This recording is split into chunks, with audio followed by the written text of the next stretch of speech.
So my name is Dr. Jenna Ashton, and I'm a senior lecturer in Heritage Studies in the Institute of Cultural Practices. So today's event is Joint Research Café by Creative Manchester and the Manchester Urban Institute. For those of you who don't know Creative Manchester is a research platform at the university, and we bring together researchers, partners, external organisations to discuss and connect across issues of creativity in research, whether that's creative practice or creative methods or creative ways of thinking about research. And I will hand over to Karen in a minute to talk more about the Manchester Urban Institute, so I won't go into that. But today's theme is particularly in response to our creative and civic futures theme that I head up in Creative Manchester. And that really is all about thinking about civic participation, civic structures, and then creativity within that, so whether it's creative methods, creative tools, or creative organisations, and so on. So today, hopefully, it's going to kind of be a mashable of all of that stuff together, and you'll hear from some great projects and speakers today. In terms of the Research Café format, what we do is we have sort of roughly 5 minutes for each of our speakers in response to the topic, kind of flagging some particular research projects that are related to this. Then we'll have a discussion together, and then we'll open it up to the floor to have questions and answers, but also a broader discussion as well, because there's a lot of knowledge and expertise and interest in this in the room. So thank you. So I'm now going to hand over to Karen, if that's okay, Karen, just to introduce what the Manchester Urban Institute is in the university, and we'll kind of pick off from there. Thank you. Thank you, Jenna, and thank you for organising this event, which I had nothing to do with. Not that it's not great, but it's just great off my hands. So Manchester Urban Institute is do the slides, yeah. It's a university-wide organisation which, as in its name suggests, tries to bring all of our urban researchers together to think about global futures, but particularly thinking about that in relation to people and place. So no wonder that we really want to have a big influence on the university's civic participation agenda. And so, as I said, we like to provide this connected hub, and it's for everyone. So it's not only connecting our researchers at all career stages, from PhDs right the way through to old professors like myself, but also bringing external collaborations and engaging people across the policy, business, and in this case specifically the civic sector, the voluntary and civic sector. And we try to, as most universities, try to prime our research and try to think about world-leading interdisciplinary platforms. We basically, because we're an urban institute, we focus on 4 of these research challenge areas which have come up from grassroots, from policymakers and communities, that these are the things they're most concerned about. Understandably, the built environment, everything to do with housing, properties, development, regeneration, and the things that happen quite often to communities rather than with communities. Again, things to do with transport and mobilities. In Manchester, we're seeing huge changes coming with the introduction of the B network and being taken over by Transport for Greater Manchester. And sometimes, again, that's being planned without community involvement, without proper engagement about where people want to connect to. Green and blue, I would say, infrastructures, thinking about green spaces, but also blue spaces, issues around air pollution, flooding, river pollution as well in urban centres, and then across health and well-being, thinking about all of those things in terms of how communities might flourish. And as you'll see, you've got these 3 arrows going across. The big focus is around inequalities in between different people, between different places, so socio-spatial, and also polycrisis, that these things don't happen individually, they happen to communities all in one go. So they've got problems with the cost of living, and with the transport system, and with housing, and all of these other things all at the same time. And also thinking about the wider political economy in which that happens. Politics is changing all of the time. We get new messages from our politicians. We hear that now there's not going to be NHS England anymore, there's going to be this, there's going to be that. constantly tries to keep pace with the change in terms of the political economy. So this is a little bit more about what we do under each of these things. I've suggested a little bit of this, particularly creative placemaking, which is how we link up a lot with Creative Manchester. And that means trying to find new and creative ways of talking with different communities of interest in and around us, but also internationally as well. Thinking about active travel as well as public transport and mobility systems. Thinking about things like the net zero agenda within transport. I've already talked a little bit about the issues around green infrastructures. And then health and well-being, thinking about how we can have age-friendly cities, not just for older people, but also younger people. How we can have community flourishing, what actually flourishing means to communities. So my colleague Jo has been doing a lot of work on this, and she'll talk to you later about that. Thinking about exposures, healthy active lifestyles, and so on. I know I've only got 5 minutes, so.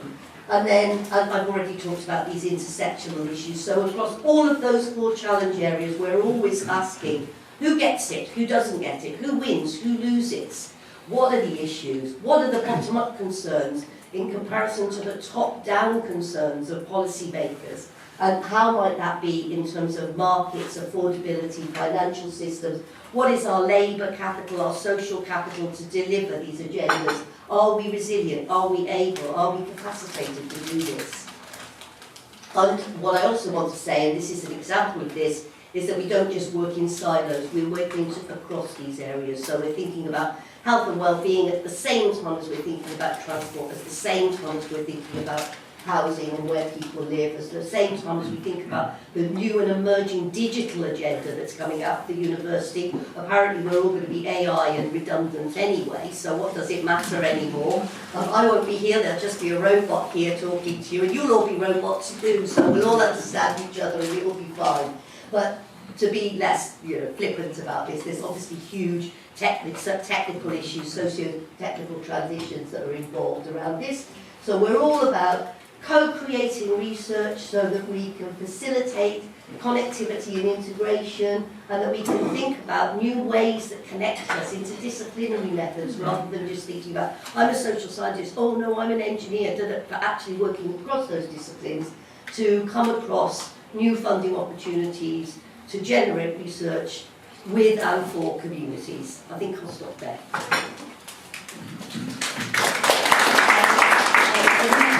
There are lots more slides if you would like to reference them later. Yeah, brilliant. And the Urban Institute website's having a refresh as well, is that right? Nearly ready. Yeah, cool. So all of this stuff will be upon the Manchester Urban Institute website at some point soon anyway. I'd now like to invite Jo Barrow. Please, as a researcher in the Urban Institute and across lots of different projects. But yeah, I'll let you introduce yourself, please.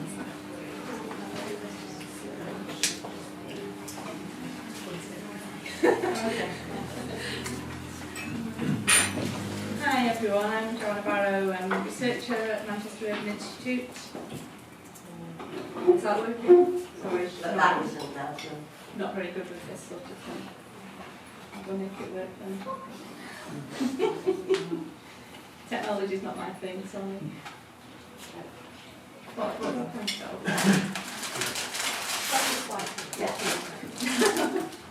So, my role really recently has been to work across a number of different projects around different topics, including transport, the built environment, air quality, that kind of thing. Generally, I'm using a lot of co-creative, participatory engagement methods really to engage communities. So today, I thought I'd just give you a bit of an example of one of the projects, which was around transport.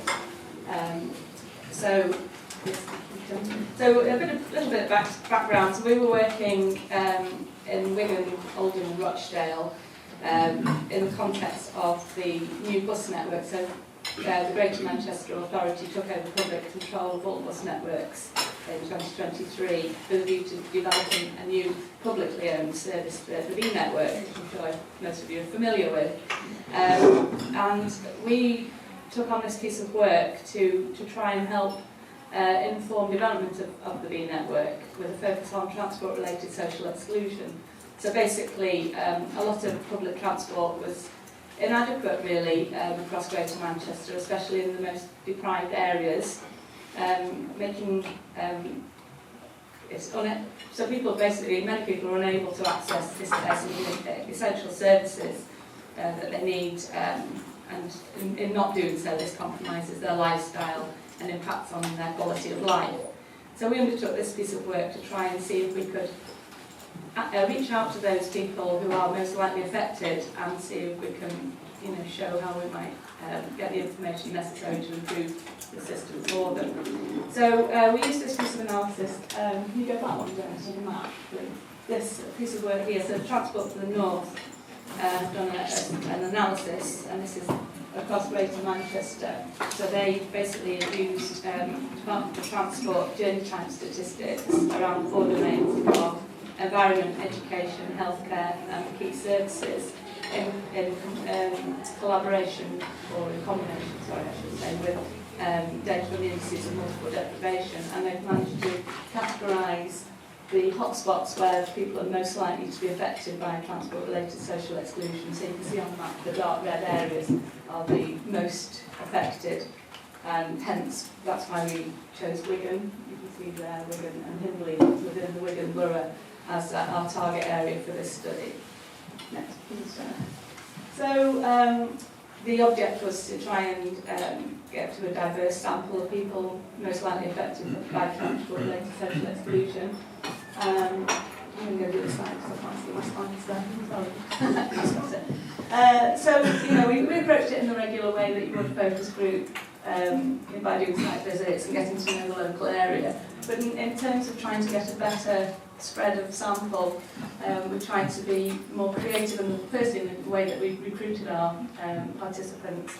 So by going and finding the local people, the local venues, and key local people who could help us to reach out to those more diverse groups. We did the usual stuff with flyers, posters, etc.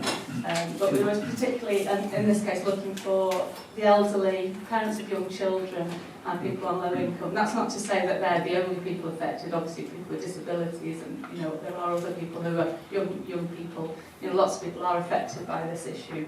But for the purpose of this, we chose those 3 groups. Next slide, please, Jenna.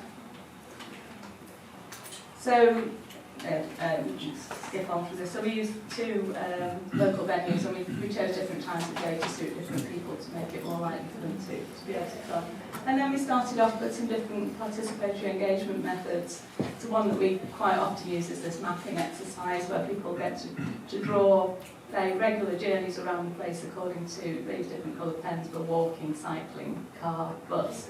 And it promotes a discussion and facilitates a discussion. We also had a go at photo voice for the same reason, and just a different way to try and relate to people and get them to kind of talk about public transport in a more kind of informal way. So that's the first stage. So the maps we then digitised, and this is just an example of how we might use that kind of information. We put all the journeys onto one map together with notes and comments that came out of the discussion. So I won't go into the details, I'll be here all day. And then after that, we still struggled to find people to come to those initial sessions. So then we tried some different methods. So this is a picture of our chop and chat. So we went to Oldham next, another very deprived part of Greater Manchester, Shoulder. And we actually went through the community centre there, through some of the existing community groups, to find some people who might want to engage with us. And we hosted a cooking session, Chop and Chat, which was facilitated by an external organisation called Cracking Good Food. And they do healthy, sustainable, affordable cooking. So this was a free class for the participants. So a way of encouraging people to come along to something that they're interested in.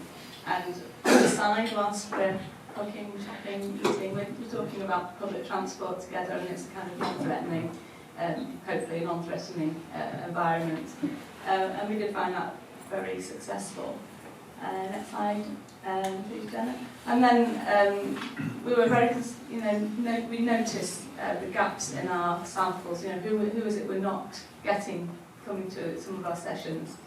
So we actually went to Rochdale next, and we found an existing group, women's wellbeing group, and we took our session to them rather than getting people desperately to come to us. And again, we got Inspire Women, who are the women's wellbeing support group charity in Oldham. They came on and facilitated a slow sew session, and we actually had 24 South Asian ladies who came to the session, all different ages.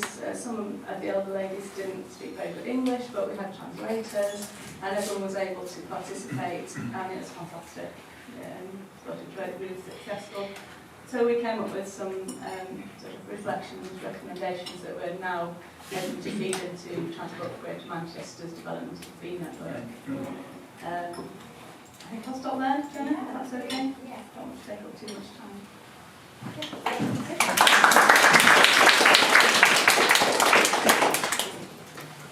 And Jo doesn't shine a light on her own self, but she's actually just won an award to work with Transport for Greater Manchester for a whole year on secondment to introduce these methods to them.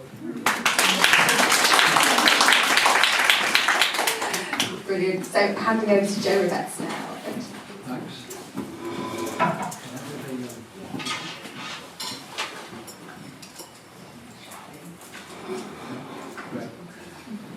Right, hello, and very pleased to be here. Thanks for coming. This one is a complete contrast. It kind of takes on board everything that Joanne has just said, and creative methods, outreach to the community, and so on. And then this kind of takes a bigger picture. So here you see a cartoon which I did about 20 years ago for the ESRC. We were running a series of things 20 years ago, more or less the same theme. And here's a well-known university, you can see in the background. Can we build a bridge across to the real world over there? Oh, it's very difficult, it's very risky. How are we going to get research funding and so on? So over about 20 years, methods have been evolved, and many of them are useful for this kind of setting. Here you see the Curry Mile, just as sort of one very practical point of reference. So a couple of years ago, we had a project called Loop. Some of you here were kind of part of that loop, so to say. And in essence, it was quite simple. In practice, not, but let's talk about the essence. And here you have a very practical problem. Kids cannot cross the road in safety to get to school, or to go to the playground, or whatever. So what happens? Oh, well, the community's all in bits, all divided, the system's not joined up. We have no data, no analysis. This is what we found, from many dealings with the City Council and so on. If there are maps and reports, if there are experts, and of course the academics were famous for parachuting in and grabbing some data and then disappearing again, and taking up people's time and for nothing as far as they could see. And if there was a meeting, it was a power game, because the City Council, they have all the regulation, the developers, they have all the money, and so on. And if there was a solution, that cost £500,000 to put in a crossing, you have to wait 15 years for that, and so on. So the message was local government is not very well equipped in many ways to deal with such problems. Then we have the same picture, at the same danger spot, and we are trying to invent a different way of going about it, which, as I say, brings into play all these creative methods and others that we've experimented with at the time. So we find out really what matters to people here. Is it the crossing, or is it some bigger stuff? We can get the data together using citizen science monitors and air pollution gauges and so on. Again, easier said than done, but it's a longer story. We put them on the map, interactive online map, to see what they mean, and then work together to co-design what could be done and work out which is best. And maybe some of these don't actually cost much money at all, like walking buses and social innovations cost very little, if any, money. They may need some changes to the regulation and the sort of risk assessment regime and that kind of thing, but overall we can learn from what works and do it better. And this is the kind of essential practical message which, again, got a lot of traction in the City Council at the time, and then, it's a vast system, 30,000 employees and so on. Scrolling forward a few years to the current project, well, we've got a similar thing.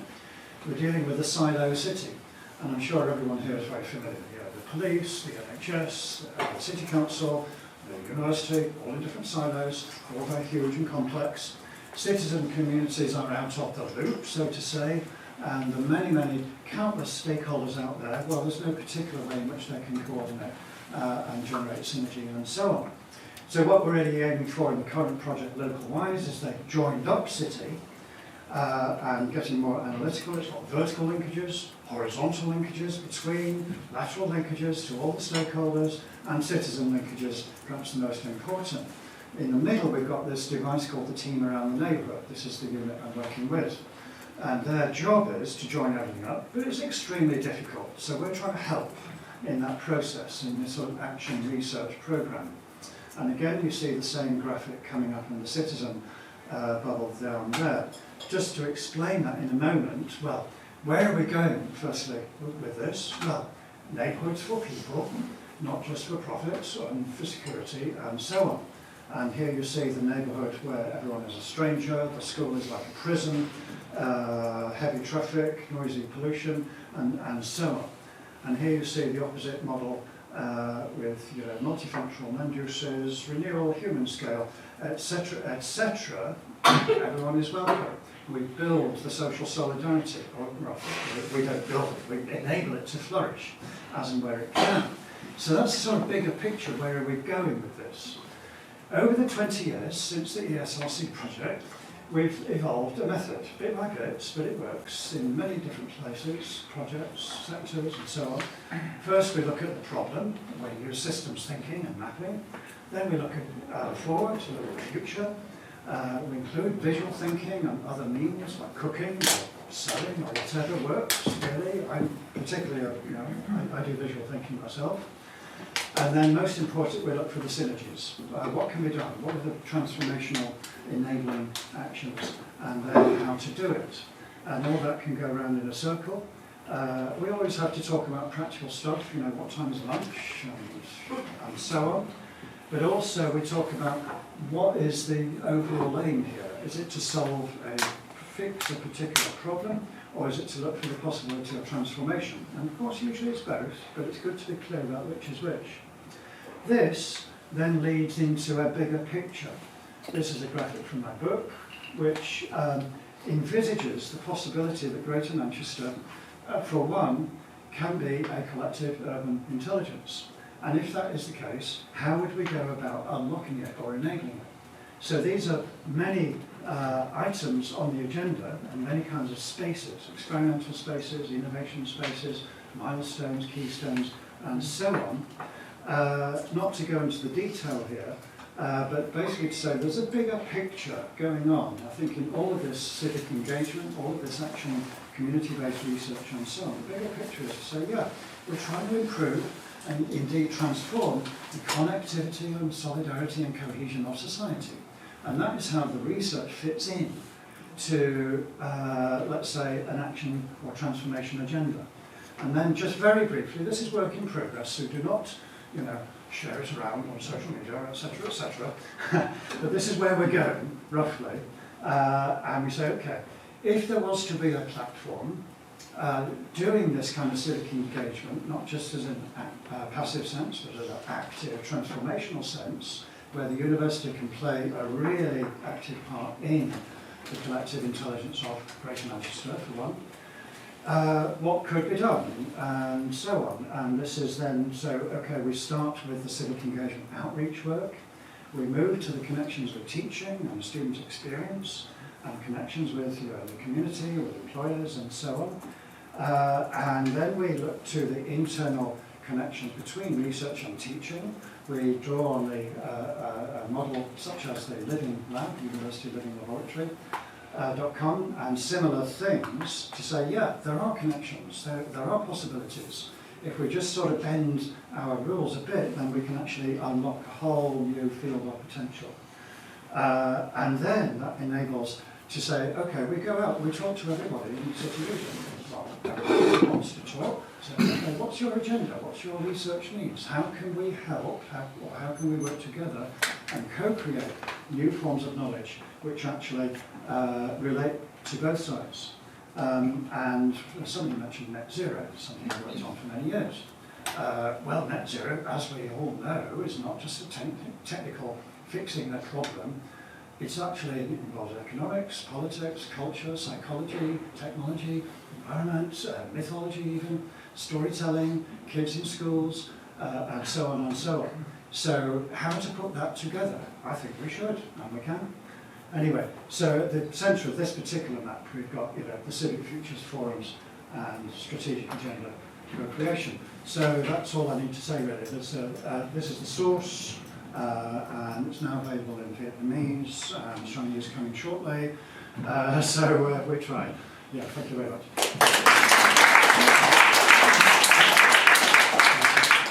Just scroll through the next few slides. Yeah, that's fine. Brilliant, thanks Joe. Now over to Eric.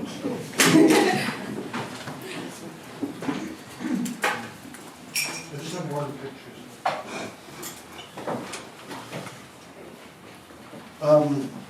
Yeah, thanks. So I've been working on the general project of what I had been calling civic sociology since about 2016. I had been researching a lot about universities and all the reasons why we don't tend to be great at reaching out beyond our specialisms. And then start to work about, well, what type of knowledge would we need to do this kind of co-developed work.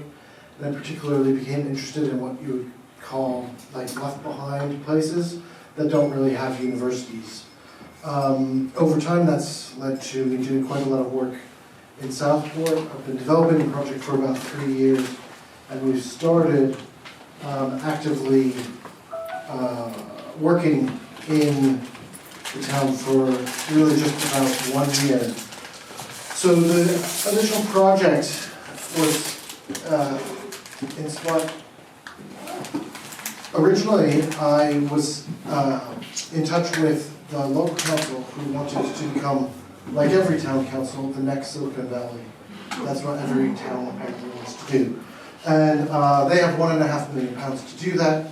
And I said, you might want to think about more than just plugging in a computer, which is as far as they've gotten. So coming from a skills point of view, it's very important in these places to think about what types of work, what types of skills. You have to think about all of the systems. It goes back to that sort of poly crisis. It's actually much harder than even doing this in a city where a lot of these other sectors are functional.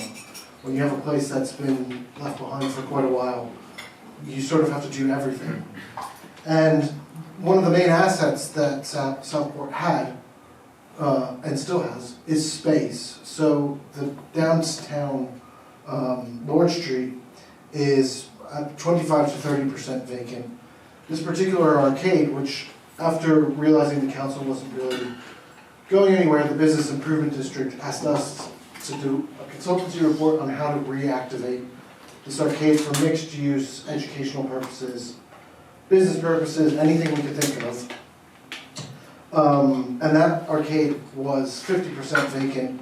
If we hadn't gone in there, it would probably be about 70–80% vacant and probably be closed by now. But instead of that, we worked out a peppercoin lease to start in the very, very far back in one room that we called the engine room. That's been open for 1 year.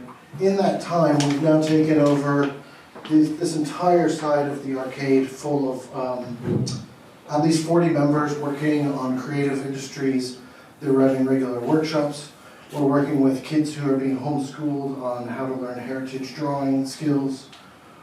We're working on an Earth Day event, a global cinema event, basically anything you can think of. People just keep coming with ideas, and more often than not we say yes to whatever they say, and then we figure out how that works. Now, these were the original challenges, and I think we're still doing quite well at addressing those, but those are long-term challenges.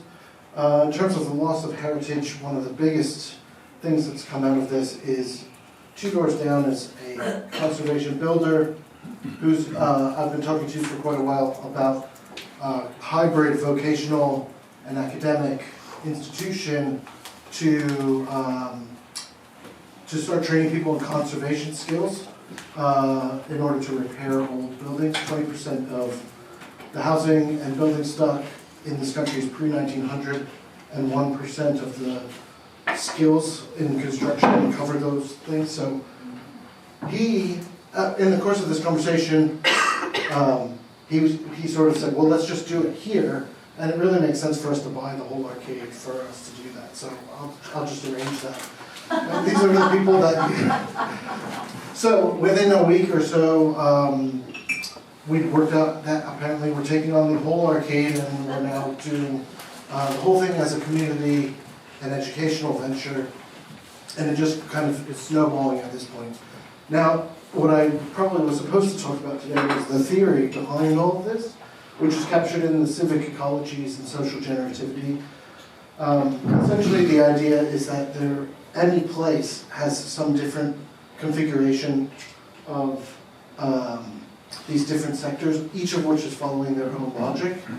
And what you have to do is figure out projects that get some of the people from each of these together, involved in coming up with long-term solutions. So a lot of that is actually quite infrastructural for quite a while. The only other thing I'll say is there's a previous research cafe from Creative Manchester's on social generativity, which is the sort of underlying ethics of how to create change that doesn't have to be sort of managed from the top down. It's sort of you create a change, and then that inspires someone else to do their thing, and then they inspire someone else to do their thing, and eventually you end up with lots and lots of things happening that are coordinated, but it's not as if I've created all of these things that are happening now. So it's actually quite nice to see proof of concept that you can actually go into a place that is sort of empty of activity and fill it up with community, cohesion, activity, economic growth, all the things everyone says they want to do.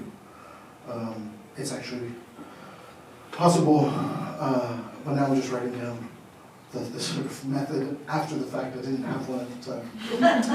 So, yeah, that's it.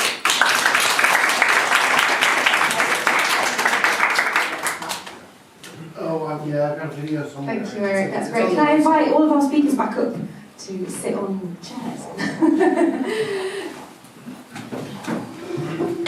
In a creative way. In a creative semicircle. Okay, so we've got quite a nice chunk of time to chat. So,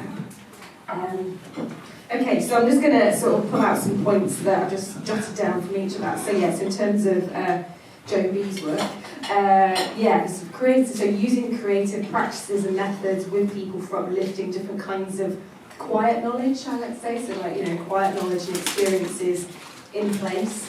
And then Joe R's work is more about sort of inherent creativity, I suppose, within systems design, but also brilliant visual communication that you have, Joe. You like your own graphic designers. Yeah, really inspiring. And then, of course, with Eric's work, then it's actually using culture and heritage for revitalising places. Education, community and so on. So I think it's some really nice different examples there at sort of different scales. So you've got the sort of micro scale of the methods, then the sort of bigger sort of systems, very large systems thinking, and then the sort of very place-based stuff that's kind of being teased out. So so some really cool stuff there. So I suppose my next question would be, I suppose I'll jump to Joe first, because you mentioned that actually you're taking this, you're doing more with this work now. So do you want to sort of share what you're hoping that's going to do in terms of, Yes, okay, thank you. Well, the idea was that we would just try some of these methods out in some of these most deprived neighbourhoods and see if we could actually reach out to more marginalised pockets of the communities and find out what the issues really are for people. So usually when we do focus groups, we get the same kind of people coming along, same demographic, and we want to talk to a much broader range of people. So that's what we were trying to achieve. So yes, and now we've achieved this grant to go actually to transport Greater to Manchester. So I'll be there 2 days a week for a year. So it's a nice substantial chunk of time to actually work with them to see if we can find places where we can embed some of this practice into what they're doing to inform planning for the network, essentially.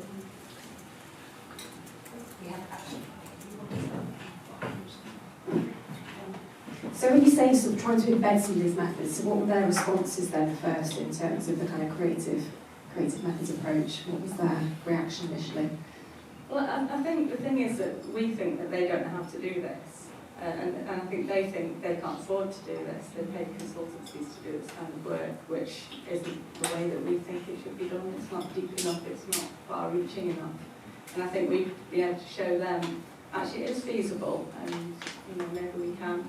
I think they think that it's a big organisation. I think they think that there are people who are maybe resistant to this or haven't thought.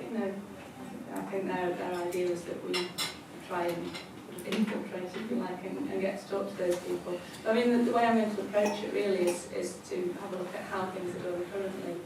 How do they make decisions at the minute, and look at ways that we can, I suppose, access points where we can have some kind of influence, really. Yeah, it's interesting. So also kind of building confidence within those organisations to actually do things differently. And that it doesn't take a whole bunch of retraining necessarily. It's just shifted. Yeah. But also it's also part of an agenda to inform their new transport strategy, which will feed into the 2040 transport strategy. Great. And Eric, for you then, where are you up to with the Southport? Like, what's the next stage for you in this journey then around Southport? So there wasn't an obvious plan when we started, but it was much more, I'd say, of a social entrepreneurial venture for the first year than I thought, where it was really down to me personally, making lots of decisions and choices and plans, and it was a bit too much probably. But it's now going through this really nice phase of broadening out. So we now have a board of 10 people. We've now got all these different members and stakeholders and cultural partnerships. And so I actually am able to sort of step back a little bit from the decision making, which is really nice. And with that, that's sort of opening the doors for new types of funding. So we finally got £50,000 from Social Enterprise Fund that Liverpool City did. Because one of the challenges with Southport is I was coming at this from Manchester, and a lot of times the civic agenda sort of stops at Wigan, and then but Southport would have traditionally been linked to Manchester, and it's too far away from the city centre for Liverpool to have much interest in it.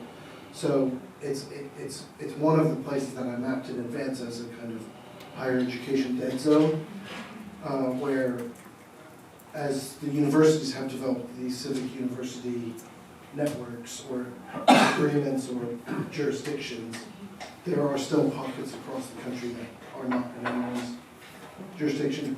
Unfortunately, people now know where Southport is on the map, where they didn't last year. And as a consequence, now the city region is desperate to fund things in Southport, and we're one of the only fundable organizations now. So that's good, although I'd be very happy not to have that as an opportunity. But it's really interesting model where it's been developed. How locally, then in Southport, how are people understanding the university's presence in Southport? How is that understood more widely, or is it sort of kind of Eric as the university? But do you know what I mean? It's a broader recognition of the university there, or it's sort of confusing. It's an unusual town because it's got an element of being a dormitory town. So people do commute in and out of Manchester and Liverpool. So there's a sort of higher percentage, I'd say, in the residential areas of professionals and folks who, but a lot of those are over 40 years old, and then it goes into over 60. And the reason youth flight was a concern is that the population between 18 and 40 goes down to 8% the national average, because people have to leave to go to university to obtain opportunities. So that said, there's a really, every place is different, but some of these like quote unquote left behind places have these very unusual configurations of who sort of stays and who remains, and what's the sort of demographics of those things. And some of those people have no experience of interacting with the university, so they think that they could just sort of come to me and say, I've got an invention, do you want to like make that happen? And it's a bit like, well, I can put you in touch with the folks at FSC, but they'll have to check their WAM points before they can, So I'll pass on to Karen. So Karen, as the director now of Manchester Urban Institute, why does this work sort of excite you for where you want to take us to anti-poverty work? I want to just answer that. Yeah. I think that it's not just Southport. I think for even communities that are very, very close to us, I don't think that we establish sufficiently an outward-facing set of visions and messages and strategies of why the university should be this partner in the urban space around. So, and equally, I think that we quite often ally ourselves to people who are making things worse rather than better. So we have like relationships with big businesses and consultancies, and maybe we can sometimes be seen as the enemy. So I think if we want to promulgate this citizen participation agenda, we have to make some really proper promises of what we are and what we can do and what we can't do, and who we are and what we're prepared to invest, and how we engage and how best to do that, and so that it isn't just Eric or Joe or me, but actually a cohesive strategy that we can develop. And I think that the university does have roots beyond. We always talk about Brunswick and Ardwick and these different development trusts, but as Joe's talking about, we've got responsibilities to Wigan, and then it's even bigger than Wigan, and it's the whole of the North East, which is having this huge... more sort of, what is the role of the contemporary Civic University in regional education, sort of literacies, and it's a kind of... And too often we're thinking about how can we get those people who are the normal people that would come to university to come to the university. And I think it shouldn't just be that one-way street, it should also be the other way of what resources do we have that we can actually allow to use to develop skills, knowledge, whatever, invest in those things, social capital, that we as a big, huge organisation within the city or within the city region sort of have a social responsibility. It's an ethics piece, isn't it? Which is kind of what you were sort of pointing to. And don't even start with ethics stuff. Because to try and get this research enacted, it's a nightmare trying to get it through our own internal ethics process. And the financial process is even harder. So we've got to get ourselves, if we really want to commit to this agenda, we have to get ourselves aligned to it. And I think creative methods is a great way to get the communities into the space to engage with what they want. But once that's happened, we have to think, okay, now we've used that engagement, what's the visibility of us having listened and enacted upon it? Because otherwise I don't think we'll be a trusted agent for anything, and it will always just be Eric, Joe and Joe going out there and doing our own thing. And sorry, to just answer the question about Manchester Urban Institute, I think what we're trying to do with Manchester Urban Institute is think about the diversity. It's not just communities and they're all the same. There's always the loud voices like mine and the less loud voices and the unheard voices. And so we're really trying to think about diversity and inclusion. That's a really big part of the agenda, hence the inequalities going across. And thinking about this thing about, Eric, you've got one arcade, but there's 7 other empty ones in Southport, right? And then that's just Southport. What about the rest of the coastal town? So once we've actually developed these ways of doing it successfully, to be able to promulgate that out further. Yeah, and that, I suppose, we can lead on to what you were saying, Joe, Joe Revetts this time, about this work you've sort of been evolving over like a 20-year period, right? In sort of developing methods, testing, putting it back through the loop, seeing if it works somewhere else, and so on. What have been the biggest things that you've noticed, I suppose, that stop it from, I don't know, enacting in places better? That's a really rubbish sentence, sorry. What are the challenges, I suppose, that you've come across in your sort of 20-year period of doing this work? Well, no shortage of challenges. Main ones. Let's say that the big challenges are the way that society and the economy and the social system and so on are structured make progress very difficult. And we could start another seminar about capitalism or patriarchy, so on, another day. I think what we're here for, well, what I'm here for today, at least, is to say, there are ways forward in which the insight and knowledge and methods and tools of people here, academics in general, can be really useful, if not transformational.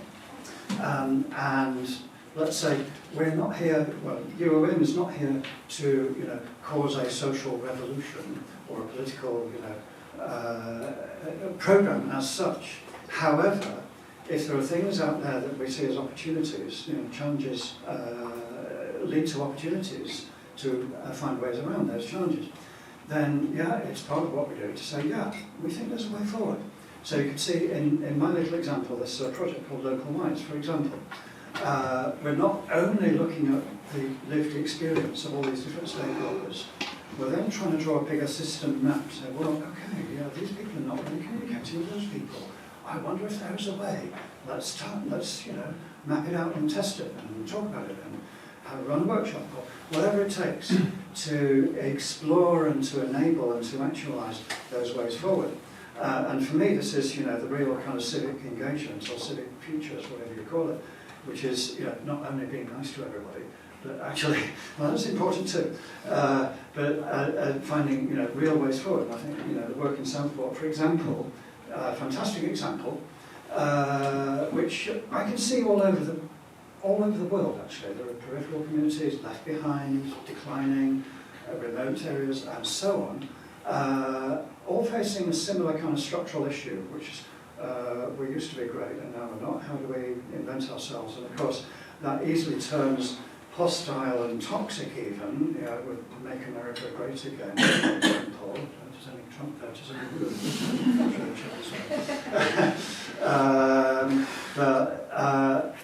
and also just to say, what I found over many projects in many countries is there is this kind of common aspiration, which you can read, a planning document or a health policy document from pretty much any city in the world.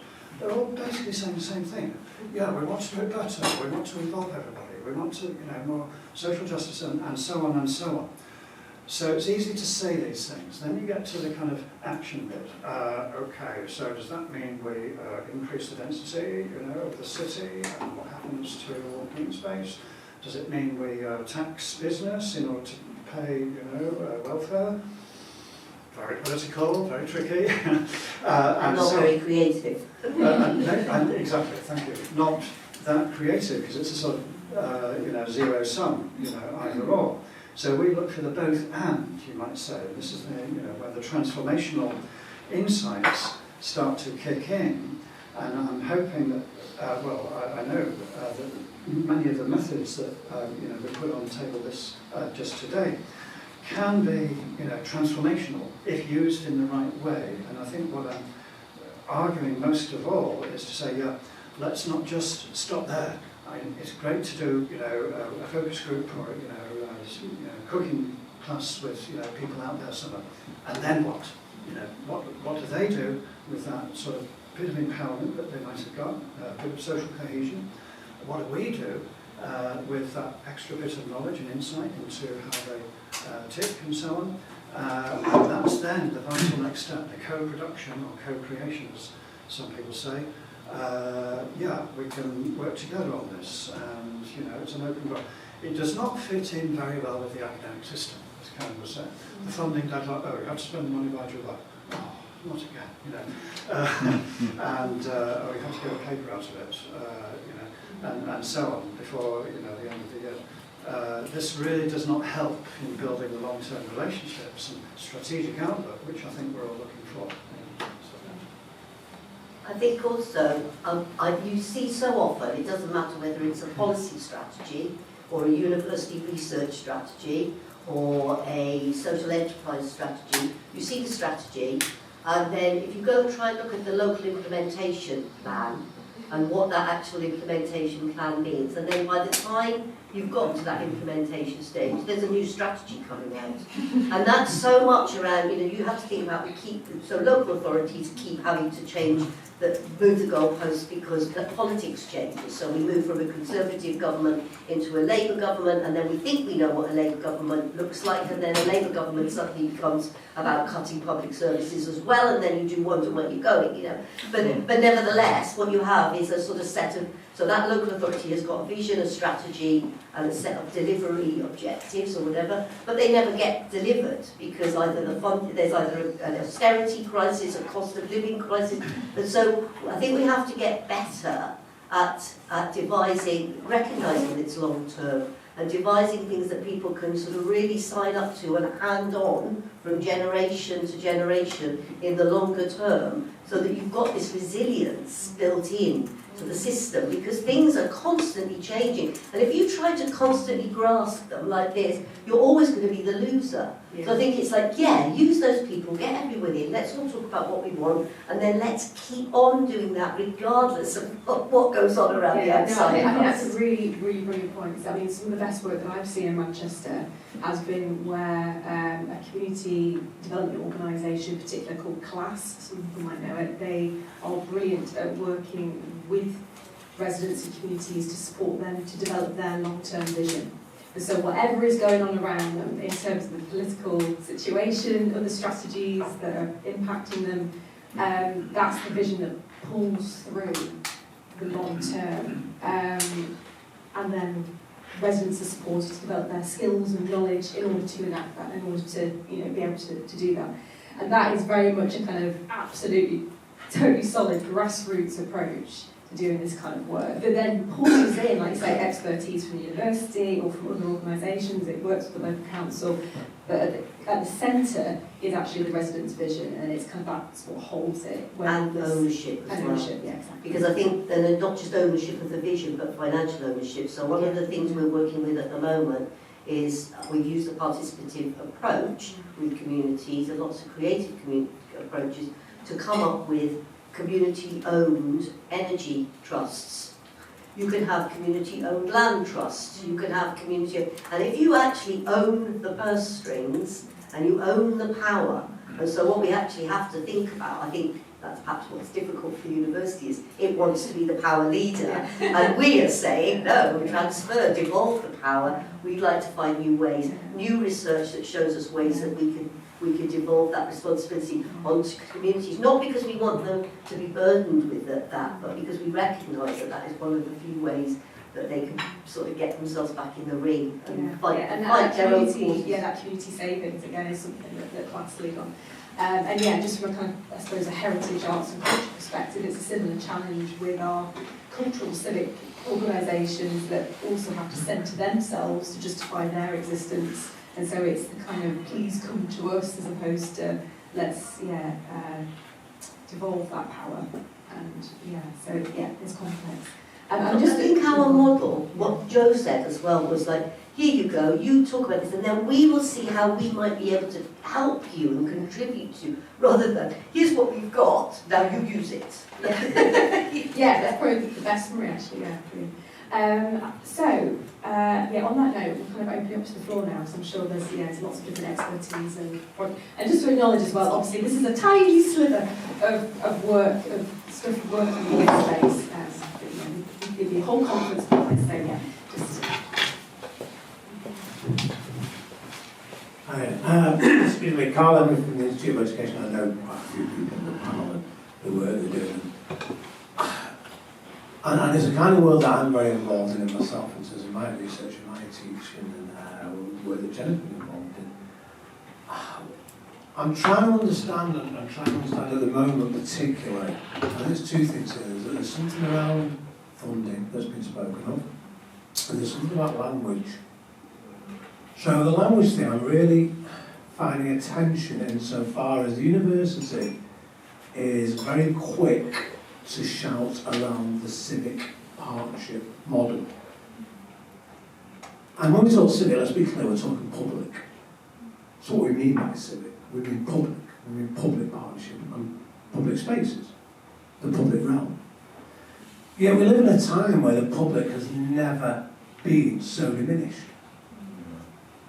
has never been less important, has never been more at risk from the political and economic system. We can't publicly maintain our schools. We can't publicly maintain our NHS. We won't publicly invest in those services. So then that moves me towards thinking, well, this is great, and I know this from my own perspective, but what is the reality here? And then it takes me to kind of ideas of cruel optimism, which I'm sure you're aware of. You know, that, you know,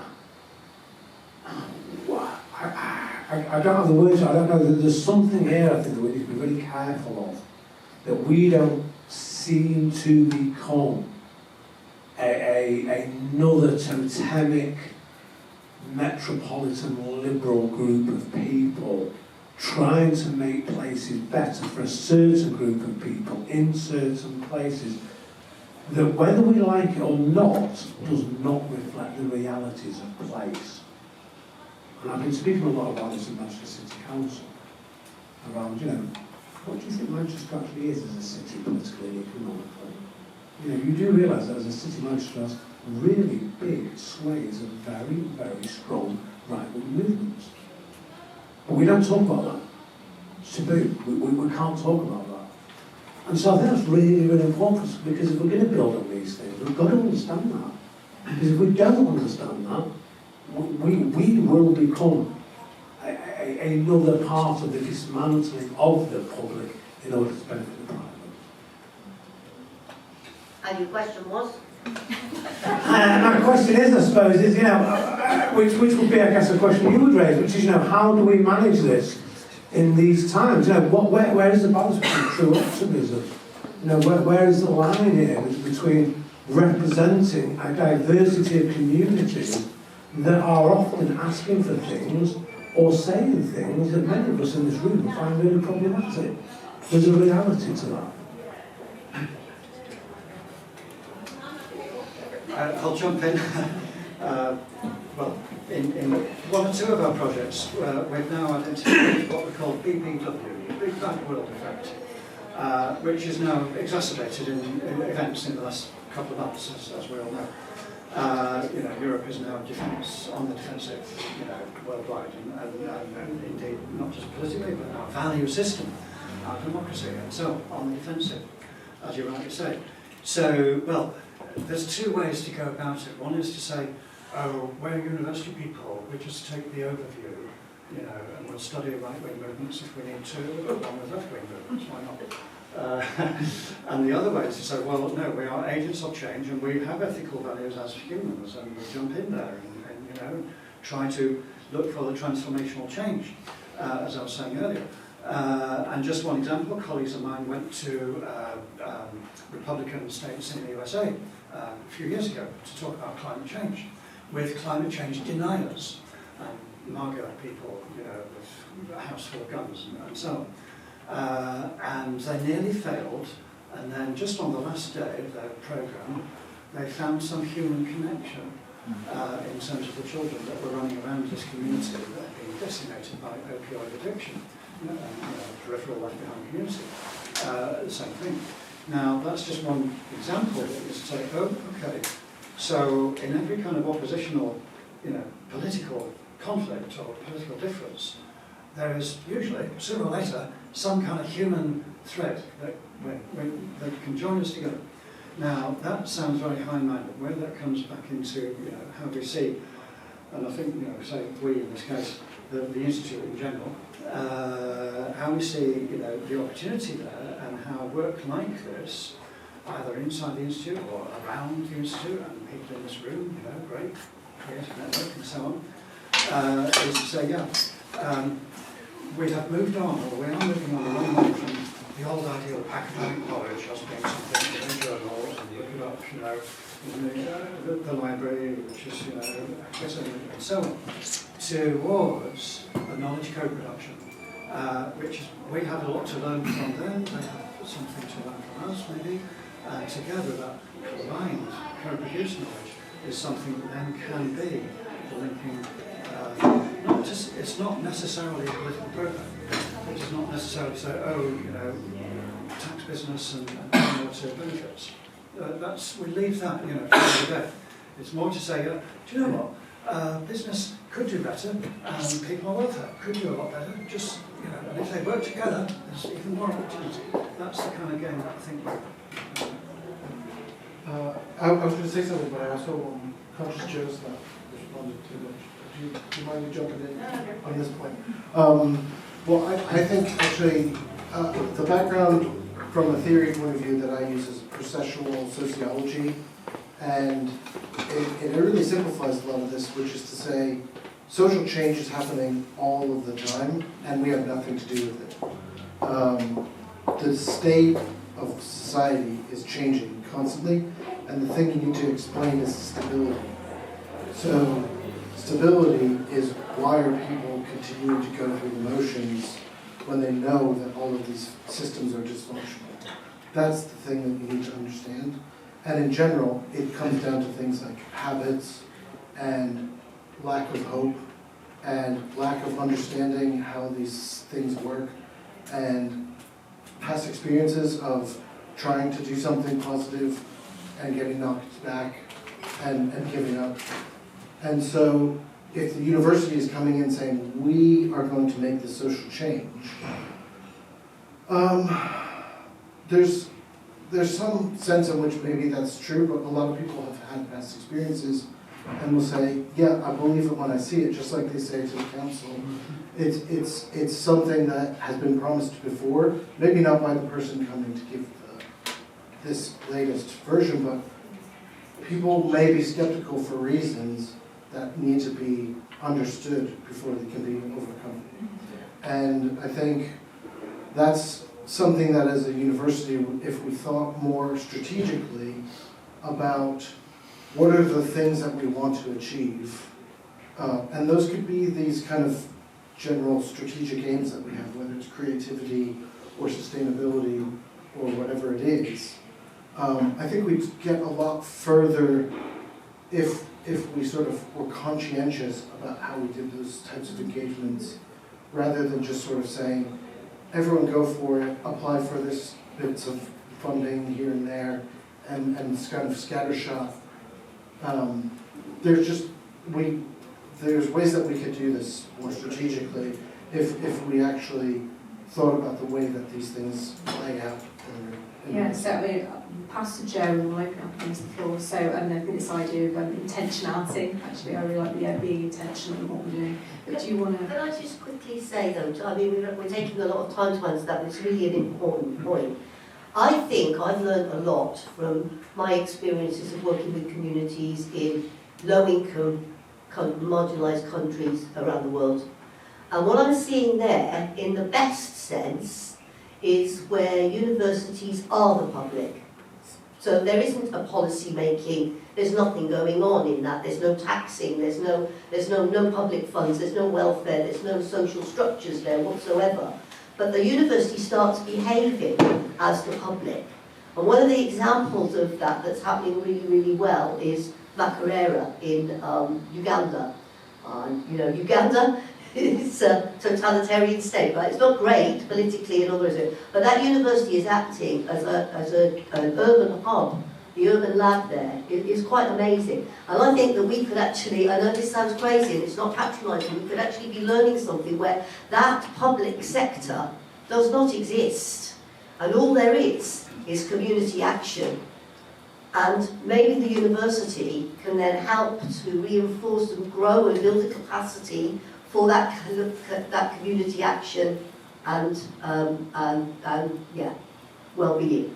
And if what you do is do that in the framework of inequalities and health and well-being and those types of outcomes, and you question every single bit of thing you do according to those outcome figures, then maybe what you can do is create a more humane society rather than a more profitable and capitalist functioning neoliberal society, because we know neoliberalism is not working to deliver these humanitarian human outcomes. Right? We know it isn't, it's working against it. So maybe that is a way to go forward as we see the rolling back of that public sector and that ability for the public sector to act. It's just a suggestion, it's a completely on its head model.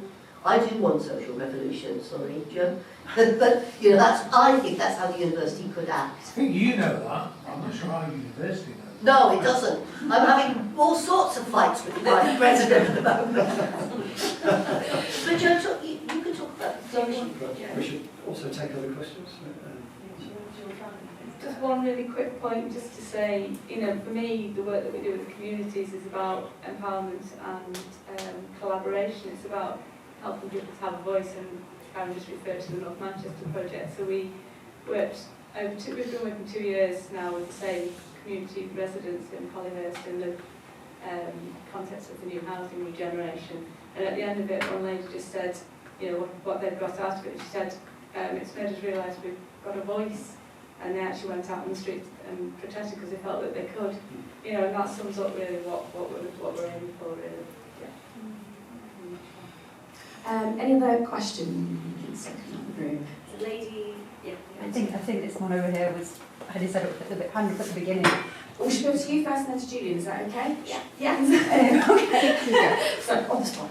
This is also really about the boundaries between university and the communities, and it's been a bit weird for me sitting and listening to this because I'm from Rochdale, one of the left behind places, and a lot of my family just live in Collyhurst still. So I have this kind of dual sense of belonging in that I feel strange in the university and also strange there. And I just wondered if there were examples of of work that you've done where people work within communities that they are part of that seems to, how to destabilise that hierarchy of us and them, because it does still feel hierarchical to me, and I can just imagine going home and sort of saying, oh well, we're here to help, and them going, yeah, right. But I just wondered if there was any examples of those kind of boundaries blurring and people working in communities that they're part of. Yeah, well, we're doing, I mentioned when I was talking before about Inspire Women, a wellbeing charity originally based in Oldham, but they're working much more broadly now, and that's exactly the sort of thing that's going on with them. It's a kind of collective of different individuals from different community organisations, and it's actually Sarah Hall has been leading some work with them to get this kind of poverty alliance together. But we're, people are coming into the university and engaging with us here, we're going there in their communities, and it's the kind of switching over, it's kind of a sharing of power really, and kind of, and people do, when people describe coming here and just being terrified of coming to the university, oh my goodness, look at the carpets, look at the paintings, and getting over that power barrier really, if you like, and now they're coming more regularly, and we're having creative workshops with them to around different topics, and they're taking stuff back to their communities and cascading it back and forth. So. Also, they've developed a whole programme of community-based researchers. So the women that they've engaged with are engaged with their communities, and they've trained them, and they call it a journey, and they have this whole journey of being embedded within the community and then setting themselves up self-employed and then being able to take on some of the work so that we're not doing it, so that we're not this outside organisation. So basically they get all the support that they need through the Inspire Women, but they are able to go out and earn their own living out of this, and it's just absolutely incredible. If you want to join them, actually, to be honest, because that sounds exactly what they need. But that idea and hearing them talking, and the fact that they don't call us Professor Lucas anymore, but just Karen, it's that. It's like people just that Joe goes into the communities, they go, oh, Joe's great, you know, not Dr. Joe Barrow, but Joe's great, you know, and they're all there, oh, thank you, we can say something now. And if it's being able to stand up and speak or whatever, but it's this thing of having not just doing research, but having training programs and skills. We're a university, we're about learning, right? So it should be about us developing lifelong learning programs, CPD. And you might be interested to know, you might want to come, any of you, that we'll be holding a Policy at Manchester event. We're not quite sure whether it's going to be May or June yet, but it's happening. And if you want to be invited, just email me or Joe or anyone at Manchester Urban Institute, put you on the invite list. But basically that is going to be about us talking to the policy makers and external stakeholders that we know that are driving these agendas about civic participation and how to do it properly and how to develop that capacity to speak and listen to communities. So it's getting, you know, Rome wasn't built in a day, and certainly Manchester wasn't either, so, you know, but I think that there's plenty of opportunities to engage in that way where you can be both, and I came from, you know, nothing to here, so, you know, here is anywhere. I think it's possible. It's a journey.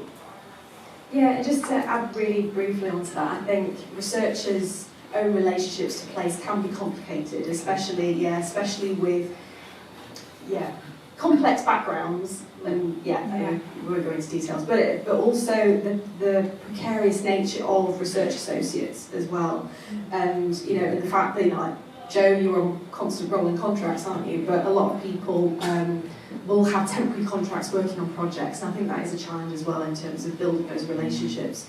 So I won't talk in detail. We did a project in Stockport, and Matthew is in the room at the moment. But again, it was a similar situation where Matthew had a very short-term contract. So part of our conversation around designing that bit of work was, we are not going to commit to actually doing deep work with residents here because we're not from Stockport. We're not going to be able to hang around Stockport for longer than 3 months, basically. So actually making decisions about when not to commit, I think, is as important. You know, when can you do lighter touch-based work, which is really useful and practical, but also isn't overly committing, and being honest that you can't overly commit is equally important. And I'm also now living in Rochdale, so hi. So I think Julian was the next question. Yeah, thanks. Got the microphone.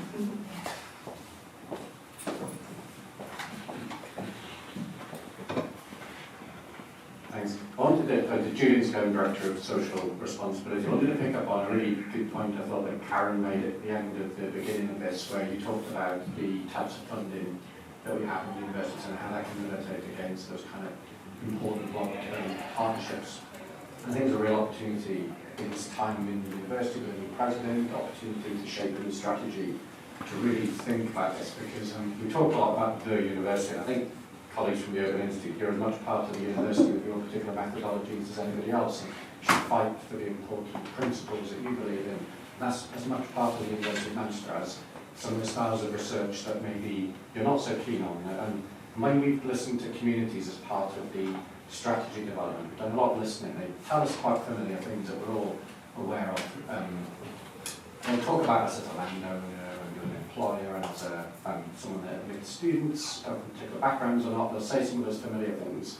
With research, they will point to some bad experiences, just what you all mentioned, you know, that we can be extractive, that our engagement can be tokenistic, we don't really involve people, and we're in and out, and we extract knowledge, and people don't hear or get anything useful, or might be more interested in kind of quite highfalutin ideas without that kind of research, like what does it mean to get around Greater Manchester from a transport point of view, things that are really useful. So they want useful knowledge. And this brought me to the point about what Karen says, because I think in any organisation, universities similar, or any system actually, you know, we do have some keys to success, I think, of what are those types of research projects we think are really emblematic of the kinds of principles we're talking about today. And I think there's lots of examples in the university, and it's how we can kind of level up some of the rest of the university to meet some of those standards. And I think, like in Carl's school, if you take the Be Well project, it's probably the most well-regarded project in the country on mental health. Why is it so well regarded? Is as young people as, you know, shaping that project. Or the work you talked about with GDI doing on the class network, why is that so well regarded? Is because the people involved shape that, or the work that's happened on air quality in Ardwick, why that's well regarded is that people ask for that.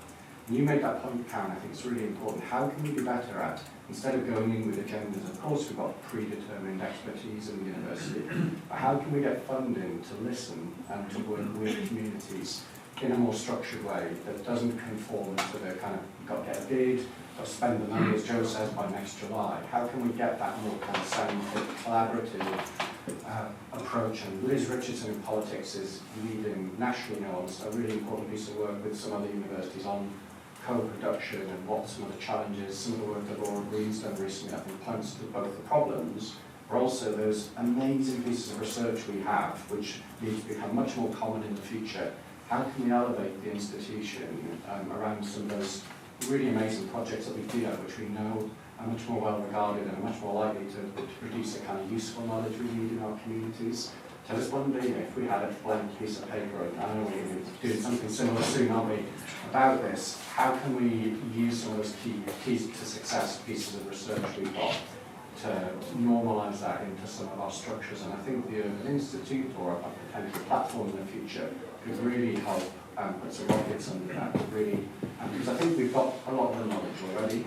It's just not standardised enough, and people don't know what great looks like necessarily, and sometimes lack of time. But yeah, really. So sorry, we're running out of time. So really quickly, I think that the projects that you're pointing to that have got success have also got long-term funding and went in at the beginning with community arrangements in place so that they were co-produced and co-created with the communities that they were visited upon. So that's the first thing, is you go in with those partnerships already matured and those conversations being had, so you go in as a partnership for that research to co-deliver, much like the Just Centre is aiming to do, that's just started up now.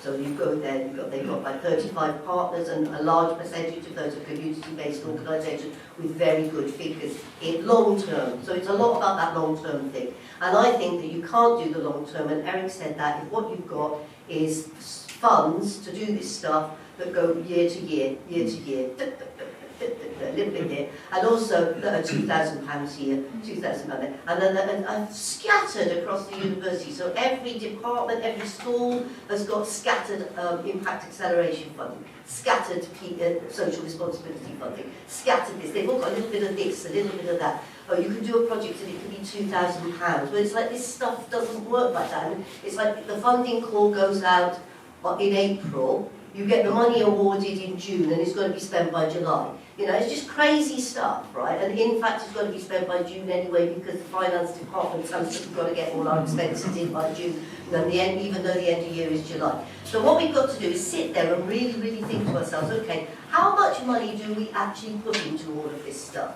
In aggregate, across the whole piece, the university is investing. How does that look in comparison to other things that we're investing in? Let's say business engagement or innovation or whatever it happens to be. Where is there a case for sort of like doing a sort of seed corn type fund to be able to look at what's needed so that we get a university-wide understanding of what impact acceleration looks like and which are going to be our primary case studies or whatever. Because although it's lovely to encourage all of our colleagues to do impact and bits and bobs and that, it won't deliver this agenda that we're talking about. You might want to carry on with the drip money for people because you think it's good, it might seek on them, but if you're going to have a strategy for community participation, you have to have a funding strategy for community, and it can't be piecemeal, and it can't be short term. So where we have only 5 minutes left, so do we have one more question in the room? Yeah. I just wanted to really quickly pick up on that point, as I have experience being a research assistant and associate and fellow and all the rest of it, and all the short-termism of that. But what I'm really conscious of is that I'm going into communities to co-collaborate, and I'm being paid, and I might get a publication out of it, and the best I can usually offer them is maybe a £25 gift voucher or something like that. And I wondered if part of the kind of long-term strategy is that we respect people's time, we're stopping them from being in Tesco's, earning any money. Well, we don't do that, we pay them. Oh, do you? No. Could you let me know how? And whether we could get any kind of academic accreditation for when we're kind of training people as researchers, whether there's something we can do about that? I think again that's one of the key issues, right? It's sort of sharing where is the best practice happening. So, yeah, but it's about being clever with how you carve up that budget. But yeah, if it's working £2,000, yeah, that's pretty rubbish to try and sort of split that across your participants, right? So yeah, so this is part of it. I'm gonna no. No, sorry. We're gonna finish on time. Thank you so much for spending your afternoon with us. I know we could kind of carry on, and this is such a huge topic, and we can carry on spinning this off. Please do keep in contact with Creative Manchester, and also keep in contact with Manchester Urban Institute. Sign up to things, get involved, chat to us, share your knowledge and experiences, and yeah, hopefully see you at more things. Thank you very much.